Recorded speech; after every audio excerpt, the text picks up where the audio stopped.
Hello అండి. ఎలా ఉన్నారు అందరూ? చూసారా ఇదేం మొక్క? అర్థమయ్యే ఉంటుంది మీకు. ఇది చాలా స్పెషల్ నాకు. ఇది వేప మొక్క. ఈ ఇవేంటంటే సీడ్స్ వేస్తే వచ్చాయి. ఓకే. నేను ఆ సీడ్స్ ఎలా వచ్చాయో స్టోరీ మీకు చెప్తాను. సో, నాకు మొన్న మా మమ్మీ ప్యాకేజ్‌లో పంపించారనమాట. ఈ సీడ్స్. ఏంటి 2 సీడ్స్ పంపించారు మమ్మీ అని అడిగితే మా మమ్మీ చెప్పారనమాట. ఇవి పక్షులు తిని మా మమ్మీ గుమ్మం ముందు పడేసాయంట 2 గింజలు. సో, అవి మా మమ్మీ తీసి వేప పళ్ళ గింజలు కదా!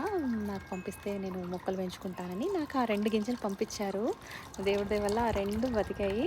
నేను చక్కగా వచ్చాయండి. చూసారా? పక్షులు నా కోసం అక్కడి నుంచి 7 సముద్రాలు దాటి ఇక్కడి వరకు వచ్చాయి.